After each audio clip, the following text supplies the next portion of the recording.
Hey legends, welcome back to the Mason Cox Show. Big episode today. The $1 million men of the AFL have been exposed. How many of them? We will get into that in this episode. Taylor Swift is coming on the weekend. Super Bowl also happened just recently. There's plenty going on with that. And also the last thing, and one of the most important things, is the Goggle Gang expanding. There's a few players that are now saying they want to join the Goggle Gang. And we will break that down and decide whether or not we want to let them in. So anyway, all in this episode. Check it out, starting now.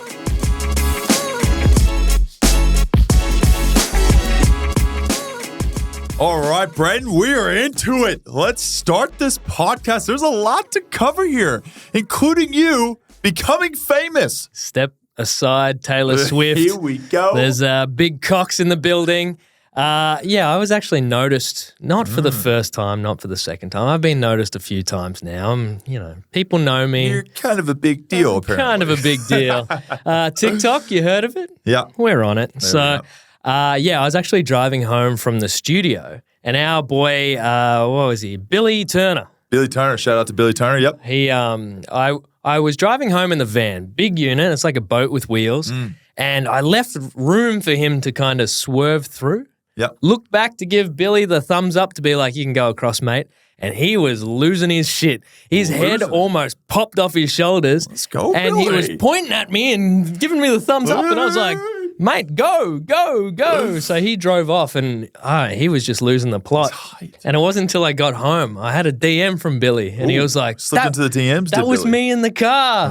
And he was just losing his shit because he was a big fan of the pod. So I wanted to shout him out off the top. Yes. Because it is a big deal when I get noticed, mate. So I just every single person that notices me, they get a shout out on the podcast. I can't say the same for you. If every person that noticed you got a shout out on the podcast, we'd be here all day. Well, I did have someone recognize me on the streets the other day, and it was bad on me because I was in a bit of a rush, didn't see anything. Then they sent me a DM.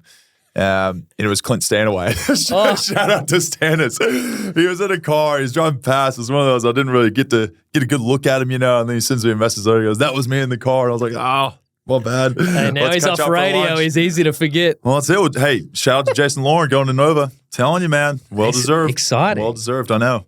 Haven't got the call up, but that's another sitting by the phone. That's another situation. But talking about celebrities like yourself, Brayden. The Taylor Swift Bonanza concert's coming this weekend, and I could not be more excited. You don't give a shit, do you? Can we talk about the Taylor Swift concert, or are we going into the Super Bowl? Because she's everywhere. So we did the whole round trip. We didn't talk about it. We talked a little bit about the beads that you're going to give her with your name on the beads. Isn't that how it works? Well, I'm hoping something maybe happens in Vegas after Kelsey's, won the Super Bowl. She becomes single, looking for a rebound. Hey, well, that's my theory. Hanging here. Is like something happens now. There's the tragic breakup, and then a new album comes. The banger album comes out, Adele style, from the huge breakup, and it's one of the best yet. So you're hoping that happens really soon. There's a quick turnaround, comes down to Australia. 5 days, preferably. Looking on the rebound, and she's literally just looking out over the crowd, and there you are. You stand out like a beacon, all 7 foot of you, 300 pounds, and, you throw the beads up. And I reckon she's one of us. I don't know if you saw this footage at the Super Bowl. She was chugging a beer whenever the camera got to her. Maybe one of you. I would never drink irresponsibly. I feel like your future wife will definitely chug a beer at some point. She's a bad influence on these kids. Bad influence on these kids. It was exciting, She's living though. her best life. I'm one of the subscribers to the fact that she's bringing new people over to the sport. Yep. People are watching it. People are buying merch. It's only good for both parties. I mean, until they break up. Clearly, they're both in it for love. But I actually think they're great. They complement each other pretty well. I will say that. And they look lovely, and I think they're awesome. But if something tragic were to happen in the next 5 days, would I be upset, Brayden? No, not at all. I don't like you wishing tragedy. I didn't say wish. Just said if it happened to occur, I would be a beneficiary maybe. So what are you feeling about the Super Bowl? Did you watch the Super Bowl? I did watch the Super Bowl. Incredible game, overtime. Chiefs win on a touchdown. 49ers had quite a few opportunities to win it, and they lacked in the ability to finish the game. So you're saying they choked. Did the 49ers choke? Yeah. Yeah, I think they kind of dominated the first half, didn't put it on the scoreboard, and then It all They started missed to an extra capitulate. point, which cost them the game at the end of the day. And then they had poor clock management and stuff. And then Patrick Mahomes did Patrick Mahomes things and just trotted down the field, scored a touchdown, game over, see you later. And Travis Kelce, Taylor Swift kiss and, hold up the trophy. Is anyone else paying attention to anything else that's going on in the game? Or is it just there was about 20 cuts to the Swift? Yeah. About 20 cuts over to her. And I think the NFL, that's the only reason they were really filming the game. Let me take you through. So first half, Travis Kelce's done nothing. Nada. Yeah. Hasn't been cited. You think in his mind, right? Do you reckon he's on a different level? Or is in his head, he's like, Super Bowl, biggest sporting event in the calendar. Yep. I haven't had a touch. It's halftime. Team's losing. Everyone's tuning in to see my girlfriend celebrate every time I do something. Do you reckon in his head there was some demons? Because he ran up and he bumped into his coach. And it was insane. A weird thing to see. I couldn't imagine you just going up to Fly and just checking him and yelling in his face. I would consume Fly. It would even be, it'd just be like a bear-hugged Fly would just be gone. I think the one thing that saved the Chiefs coach was he's a big boy. He is a big boy, Andy Reid. He's had a few burgers in his day. But yes, he was I think it was 1 catch for 1 yard at quarter time or something like that. Solid numbers. And he was not too happy about that. And he ran up and just essentially, he did what I did to Radical Hif round 1 of last year. Just gave him a little chest bump, let him know. And I think he finished the game with over 100 yards and 10 receptions. So not saying it didn't work. Will I do that to Fly? No. Trying to think of some big coaches that you'd want to steer clear of. I don't think you'd be standing over horse. No, I feel like Ken Hinckley's just, he's softened up. He's been excited. He's doing his jig and stuff whenever they win. But he's one of those people I feel like if you got him, in the ring, he would fight till the death. Dimmer could scrap, I reckon. Bevo's got Bevo for sure. You don't screw with a guy with handlebar mustache. Well, moving to, I want to talk about this though, because there was at halftime. There's this big deal called the halftime show. Right, 30 years in the making is what Apple Music kept telling me. Yeah, Riff. Usher. You know who Usher is? Yeah. Well, I'm old enough. No. What? Yeah. What was the song that you were looking forward to just getting around? Confessions. His Confessions, part 1 and 2. Oh man, that's what I love growing up to. Yeah. That was the OG stuff, and it was a pretty good halftime show. I will say that. Was it better than last year's? I think the best halftime show. I'll be honest with you, straight up. Was whenever it was in LA and you had Snoop Dogg, 50 Cent, you had Dre there, you had everyone that was what made rap what it was and what it is, all in one big show was insane. That was special. I will say Alicia Keys, shout out to her, one of the best singers of all time. Yeah. I think, but the power of Rihanna last year to be able to just pregnant too, run the show.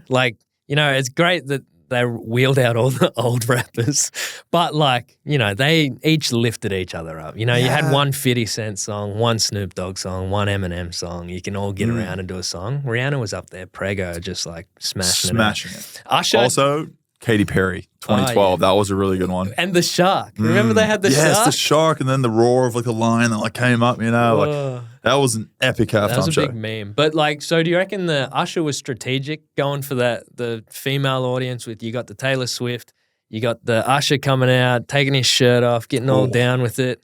Man, he ripped the shirt off. He was more excited to actually rip the shirt off than sing. Yeah. And he was drenched in sweat at that time. I had friends that were losing their mind over him, just oh gosh, my childhood sweetheart. Which if going just shirtless on the Super Bowl. Cast your mind back to the typical audience in the olden days where you were back in the States watching the Super Bowl. Do you reckon some of the old blokes would be watching around the TV going, yeah, Usher, get into it, take that shirt off? I don't think so, but I think Alicia Keys jumping in there, jumping on that and just kind of giving a little cameo, saved it. Saved the day. They had to have some kind of female artist in there. And then I think, who else? Ludacris was there. Big Luda. It was a big one. But I'm going to ask you this, right? And I would say Usher's probably not going to come to a grand final show, right? But who's an act that you would love to see as a halftime, or I guess pregame show for an AFL grand final? Yeah, and they brought, this always gets brought up at this time of year. And should we have a night grand final and all that? I was actually extremely surprised by Kiss last year. Yep. Very good, were they? They were good. I still haven't seen it. So, they were really good. Oh, yeah, you were busy. So I reckon in that vein, don't go away from who's a bigger name and gravitate towards who's done stadiums. Yeah, okay. Like that's what, because they have stadium experience and they smashed it. They rocked it. So I feel like pick someone that has stadium experience. Now that narrows it down a fair bit. Coldplay, Blink 182. Yeah. They're in town this weekend. Yeah. I think they'd be good. I think the number one that I would love to see, Bruce the Boss. Yeah. Springsteen. He's so American. Oh, he's so good. He is Can you imagine good. if we're playing in the grand final, Bruce Springsteen? I'm actually coming out of the locker room to watch him sing Born in the USA, and then I'll come back for the coach's address, I reckon. I feel that's fair. I reckon they'll give you that pass. That's not, yeah. I mean, I think that's only right, to be honest with you. I think at one point, I will say this is a funny side story, is on July 4th, a couple of years ago, whenever I ran up the race, I don't know who runs the stereos and stuff at the MCG, but they started playing Born in the USA So on July 4th. Someone was watching me roll out, I kid you not, and I was more hyped for that game than any other game I feel like I've ever played. Bit of DJ Khaled on the decks.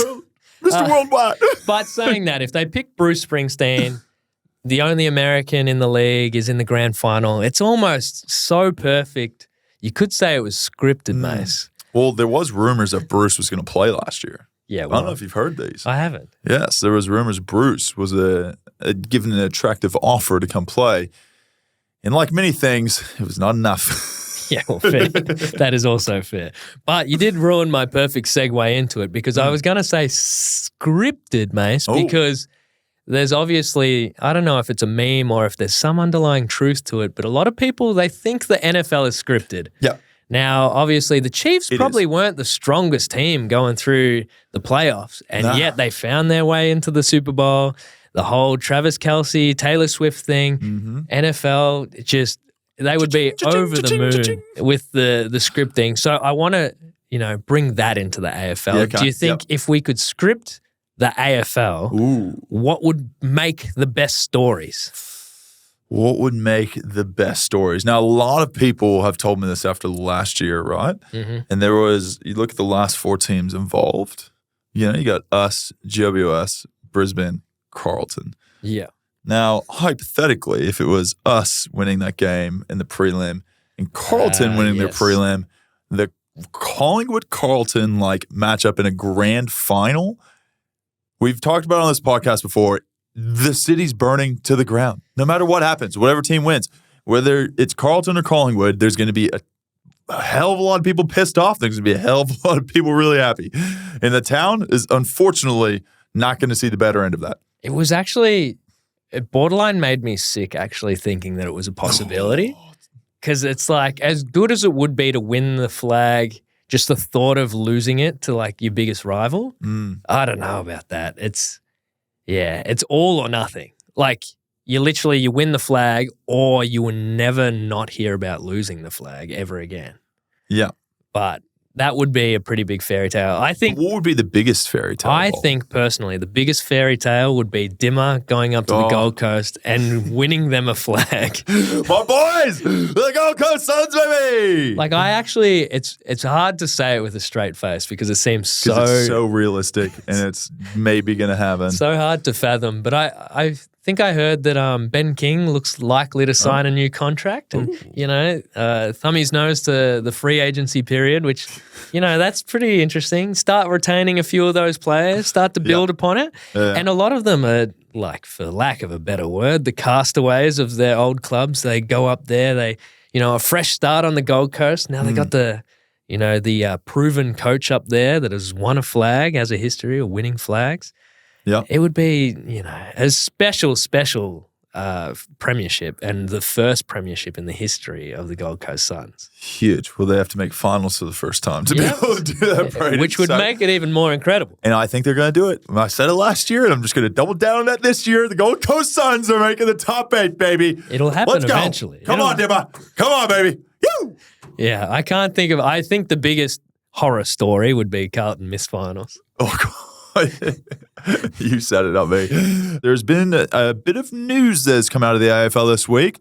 19 players, yes, 19 players are now in the Millionaires Club for the year.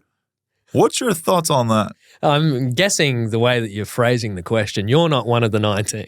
Not even close. So I want to play this little game. I want you to guess, because I've got the list here. Oh, gosh. Okay, I want you to have a guess at, let's go with 5 of the players. 5 of the 19. 5 of the $19 million AFL players. We'll start. One's going to be Dustin Martin. Yes. I think that's pretty well known. Yes. Gary Ablett's out. Buddy Franklin's out. Jeez, you're casting back. There's 19. Paddy That's a lot. Dangerfield? Patrick Dangerfield, who's the president of the AFLPA. Yeah. No, he's not on the in the list. top 19. Not in the top 19. Wow. Marcus Bontempelli? Bont is in. Bont is in. Cripps. Cripps is in. Nick Dacos not in? Not in. Not in yet. Not in yet. Will be in. Gold Coast Suns. Who we got? Took Miller? No Took. No Took. No Took. No Gold Coast Suns player. Lucky Neal? Can we just... No Gold Coast Suns player. They're a team. Surely you got to start... As it happens, if you lower down the list... How's Took Miller not on a mill? I don't know. He's the greatest athlete I've pretty much ever seen. Maybe they're all on 900K. Yeah. Wild scenarios. Lucky Neal is on the list. Yeah, he's on the list. And Lucky Neal is on the list. Let's get a tall forward. Who's like the best tall forward? Tom Lynchos? Tom Lynch is on the list. I'm killing this. 2 from Richmond. 2 from Richmond. Wow. I don't know. That's why not I even the wasn't most picking that. surprising thing. Brody Grundy. Brody Grundy is, which is an interesting one because I don't know how many clubs are paying his salary. 3, I think. 3. I would have a guess and say 3. I think 3, I'm not sure. I'll have to ask him. Who else do we got? Who's off on the West Coast? What about a Collingwood player? Is there a Collingwood player on a mill? There is. How are you surprised? Wow. That's a good question, Brayden. I'm trying to think. Scott Penderbury wouldn't be on a mill, would he? No, not anymore. Surely he was once upon a time. Who have we recruited recently? Not Tom Mitchell. No. Is Darcy Moore signed a 2-year contract? Not Quainer. Quainer signed a 5-year. But Darcy Moore is on the list. Is he a... I don't believe that. How is that a surprise? Here's a question. Hold on. Here's a question. Contracts are not public. So how is this confirmed? How is this news? This can't be true. Someone should be suing whoever came out with this list because they are in breach of someone's contract by releasing information that shouldn't be public. Surely you 100% know it's managers that leak this information. So then the managers should be sued by the players because they shouldn't be releasing their information. And get your percentage back? Well, I think you get a lot more than the percentage back. Well, they make 4%, 40 grand right there, bang. Managers only make 4%. Jeez, up those percentages. That's and then 20% of any other deal outside of that. I get that. That's where we got a few others. Nat Fife. Fife, you didn't think Jeremy McGovern. You got to put that money somewhere. That's the thing. You got to put that money Where's somewhere. Oscar Allen? He's not on there? He's not. Surely you start moving that money to Oscar Allen. He's playing Allen literally 20 different positions on the field. He's not on there. But 3 GWS players are on there. 3. Can you guess? No. Toby Green. Toby Green, of course. Yeah. Stephen Cornelio. Cogs, yeah. And Josh Kelly. Josh Kelly, great player. So slick players in there. Yeah, okay. And you got 3 on a team, though. That's interesting. Couple from West Coast, but A few extra dollars thrown out to from the AFL to GWS. Is that how it works? Do they get extra money? Yeah, I wonder. They would have to be very top heavy. They've still got a lot of great players. $1 million. Yeah, no, they got a lot of good players. Interesting. Yeah, question marks, AFL. Let's check the financials. Petrarca and Oliver. Track and Oliver, yep. Oliver still. Yeah, Tim Kelly over there in West Coast. So you have a couple that you got to give the money to. That's pretty much it. That rounds it out. So 19 players. 19. But there's going to be a lot more next year. Like we're just seeing more $1 million players. At what point do we just kind of get over the $1 million mark? Like the players are just going to make $1 million and it's not a big deal. Because I feel like whenever you go, it was like, remember there was like 4 or 5 in the league. It was like, oh my gosh, these 5 players are like superstars, right? But now we're at like 19 and it's probably going to be over 20 next year. Like, do we just get to the point where we kind of accept that players are going to make over $1 million? I feel like the start of like GWS and stuff, where they had to lure people up like Tom Scully or someone going up there. Like there would be people on the list that you're like, I don't know if they're really like the top 5 players in the comp, but they were getting it because they were, had to be enticed to go to Gold Coast and GWS. And like they had Carmichael Hunt and Izzy Folau and you had to get them up there.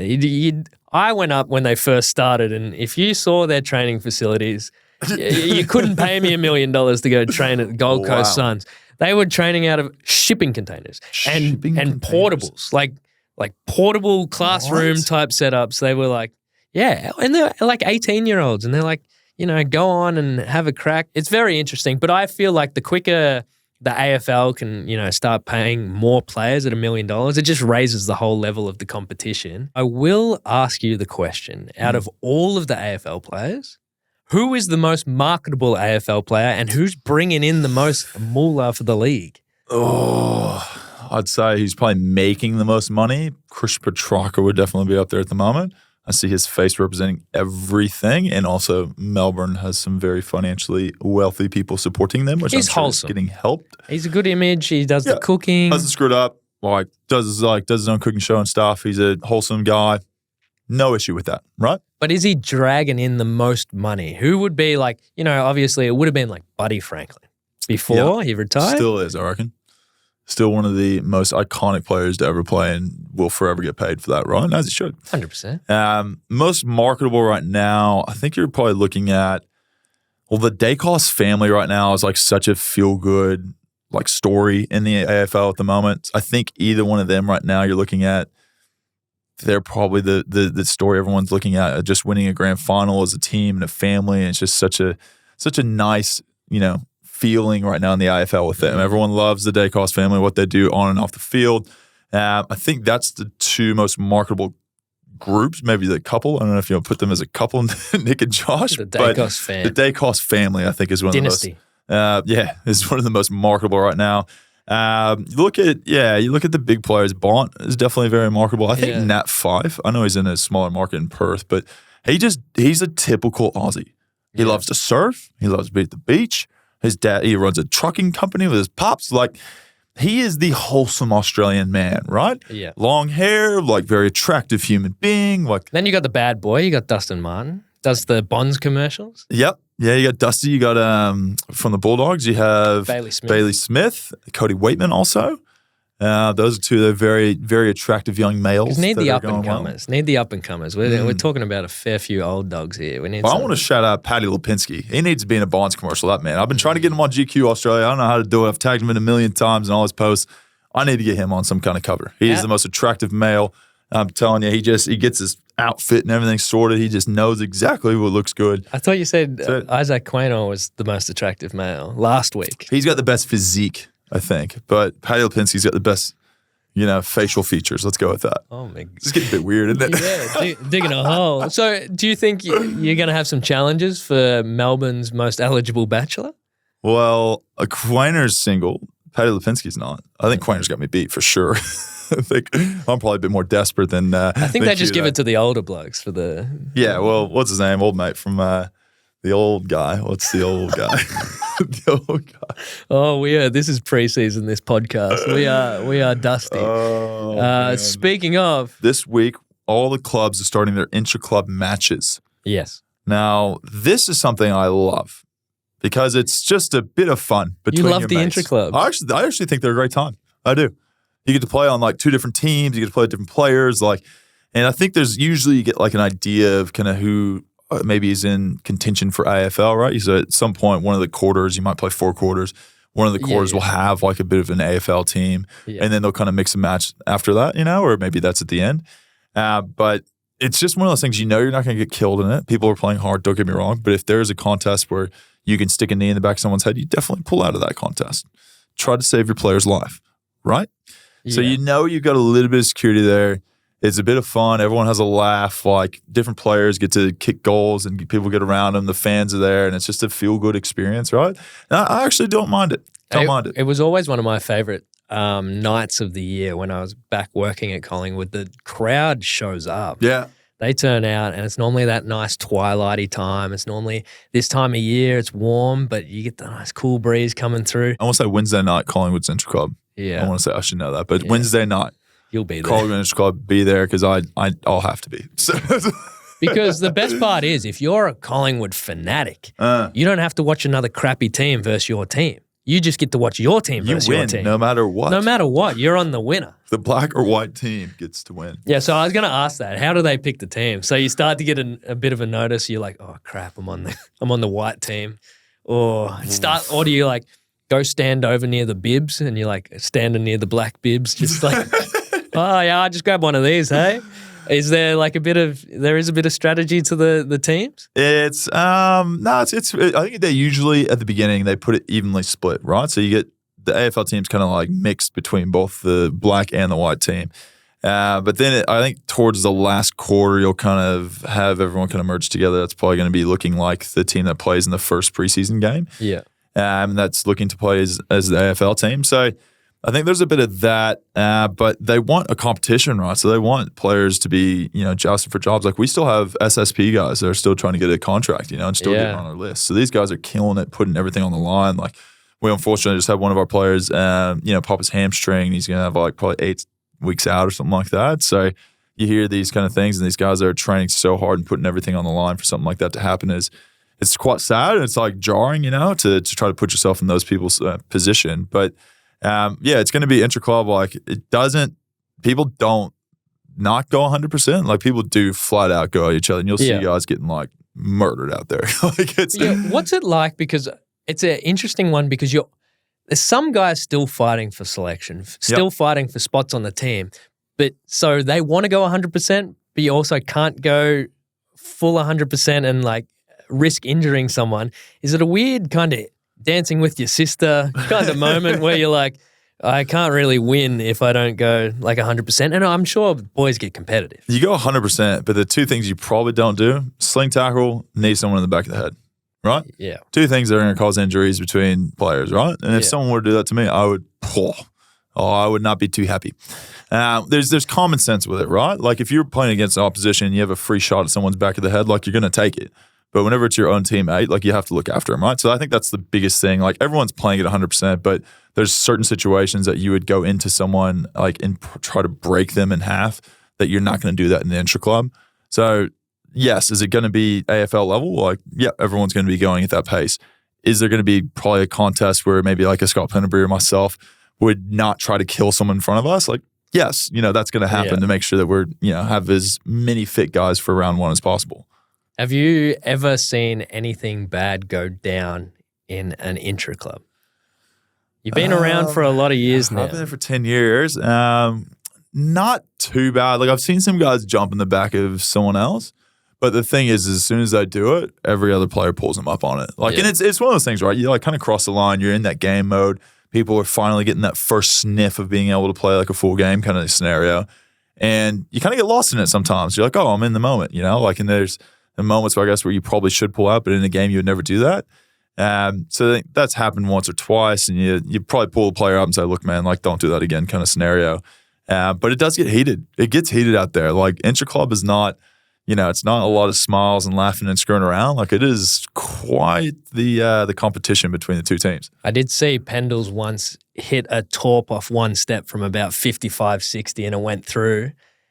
And I was like, I don't know if you're trying that in a real game. Not trying that like Jaden Stevenson, but he had his reasons. He had his reasons on the day. He definitely did. You know that. It's a good chance for everyone to see, players come out for the first time.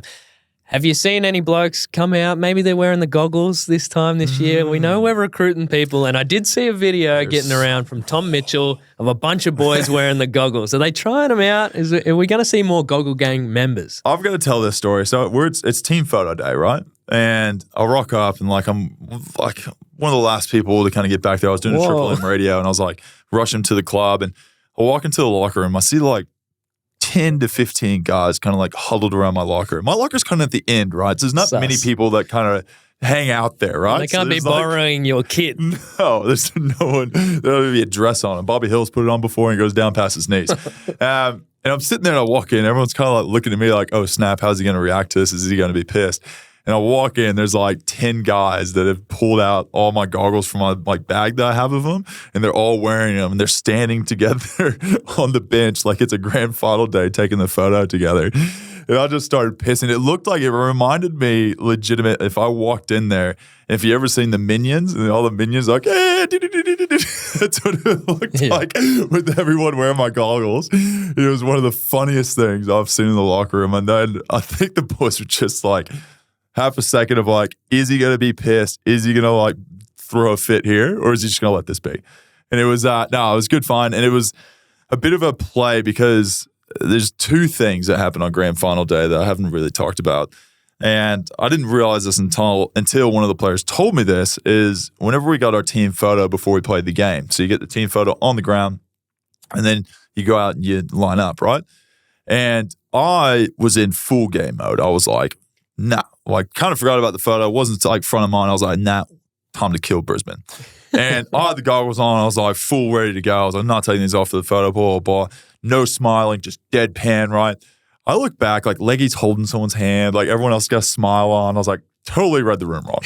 Just totally screwed that one up. And then the other story from it that I learned this week was not only was I just in my mind game ready, there was another player that was extremely game ready, and that was Tom Mitchell. He took the photo with his mouth guard in. He's ready to rock. He was ready to rock from before the photo for the center bounce.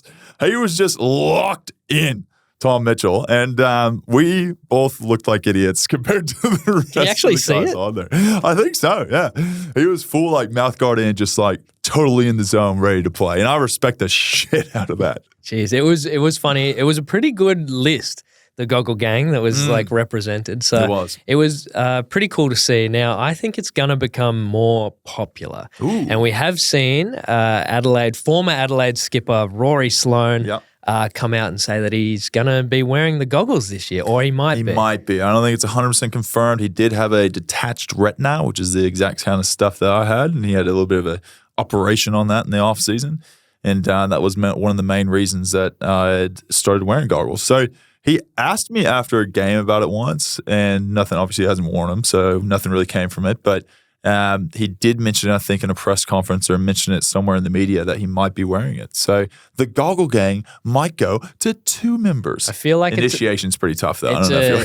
It's like people be sleeping on it. Like, I reckon there's a lot more blind players out there than we realize. Obviously, Reece Stanley came out and said that he has eye issues. Brody Grundy's always wearing his glasses, and he's said before that he has like struggles seeing the ball. So it's like, how many players are out there that can't see the bloody pill, Mace, but they're too embarrassed? You're at the forefront of the goggle movement. You're changing lives out there. A player might be ready to be delisted. They chuck on a pair of goggles, they can actually see the pill. That's exactly what happened to me. They just become a superstar.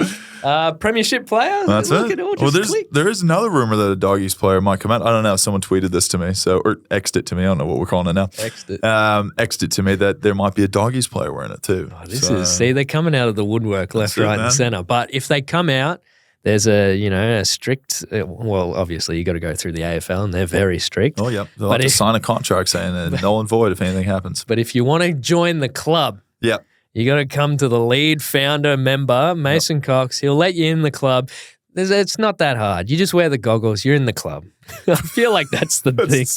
It's real bare minimum standards. I don't feel like we're turning anyone away. Podcast we talk about it. Right? That's the only thing we ask of you. We're not turning you away. If you rock up in the goggles and you're like, take them off. Take them You're off. a disgrace to the goggle fraternity. No, we won't make fun of anyone that wears them. We're big fans of it.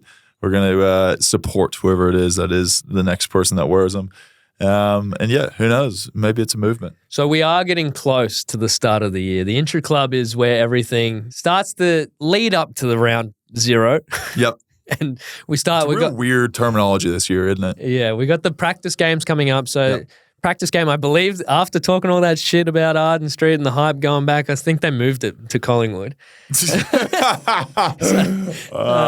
Then you've got what's your first one back? Yeah. So we've got North Melbourne, and then we've got Richmond at Icon Park. Yeah, and then we're back into it. We're up to the showground. So up to the showground. I feel like, what about this? Because we're getting close. Yes. I think next week is our last opportunity to, have a real debrief one-on-one with the fans. Ooh, love this. We get the fans to message in all your questions leading into the 2024 season. Ooh. We can do a comprehensive answering of everyone's questions. And then we're in, because we go practice game, round 0, we're on.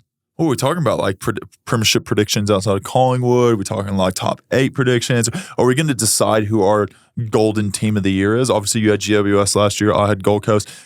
I could comfortably say that you won that bet. Pretty good. We need to choose our team of the year.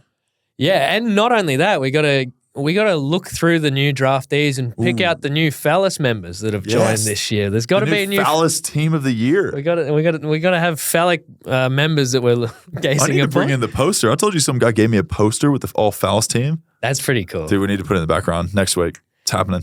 Don't forget, if you do see me in the street, harass me and you'll get a mention on the podcast. But besides that, what else? We're done. I actually want to bring something up. I talked about it at the beginning of this. I have come to a conclusion, Brayden, and this conclusion is not. Be sad. It's a sad moment in my dignity of life, and the conclusion is that I've officially become old. I have got into the 3 things that make you old, Brayden. Do you know what those 3 things are? You already drank tea, so I don't know if that's a new thing. Well, maybe 4 things. Maybe 4 things. I've got into golf. I've got into bike riding. I wore Lycra now. I don't know how the mechanics of that work. Saturday mornings. Yeah. And the 3rd thing is I've officially become a fan of the Birkenstock. Oh, God. I know. It's a sign that I've aged, Brayden. It's a sign that I'll be single and die alone. Oh, yeah, I'm right there with you. I haven't committed to golf for the sole reason of once you start, everyone says you get addicted and you can't stop. Yeah. So, like, I just don't want to get into it. Even though everyone's like, I played golf on the weekend. Yeah. It's a commitment. It's a time commitment. I'm parking that. But I did join the Birkenstock gang. And it was, it took me a while. The first person that I knew that was really in the gang was Pendles. Yeah. And I just, berated him. I used to make like fun of him all the time for it. Now I'm wearing them. Ugh. Yeah, they're so comfy. They're not so comfy when you first get them and you got to wear into them. Yeah. But mine broke, so I haven't been getting around in them and I really miss them. I mean, these are massive. They're You're watching on flippers, YouTube. man. These things are huge. Seriously, they're flippers. You could wear them. In the pool, they're like size 50, I think. I don't know. I think I'm like a 52 shoe, but these are 50 and just fit me. Jeez. So the moral of the story is, Brayden, I am an old sack of shit. Yeah. Doing old people things. But, someday it's going to happen. Someday it's going to happen. I've finally given in, and I am now officially a Birkenstocks man. I don't know if you meant to wear socks with them. Well, I am today. Birkenstocks. I've seen people wear socks with them. Yeah, the long socks, not the ankle socks. I feel like that's an ick. Is it? Maybe we should go into icks next week. We did, yeah. I actually got good feedback off the dating segment. Something that was like so profound, I had to stop and reassess and think, because I did get some good advice off the back of last week's dating dilemmas. Yeah. But yeah, someone reached out on our YouTube comments, which I will get to. Huge. Saying that my brain is now wired to be all about online dating and the apps, because he said, people back in the day, that's how they would meet, down at the coffee shop, down at the bakery, and I was like, oh crap, like I fully shut off anyone outside of the apps. If someone does say anything to me in person, I'm like, I'll see you on the apps. I'll see you on the apps. It's scary. Yeah, it is true. The generation we're in now is just becoming so much about convenience, right? Like we can sit on our phone and just literally look at people's faces and go, yes, no, yes, no, yes, no. It's dystopian. It's pretty wild. It's going to lead to a lot of divorces. Yeah. Pretty brutal. On that note, we might finish the podcast. Oh, God. Yeah, it was a fun episode. It was all over the place. Good. It was all over the place. But hey, Taylor Swift this weekend, totally stoked for it. Saturday night, be there. Once again, apologies for whoever sitting behind me. That's going to be a terrible show. Do you have beats to give her the beats? Do I have beats? I shout out to the people out there, because people who listen to this podcast have come to realize that I'm a Taylor Swift fan. and they've been showing up to training in appearances I've done and given me bracelets, or as Billy Brownless would call them, wristies.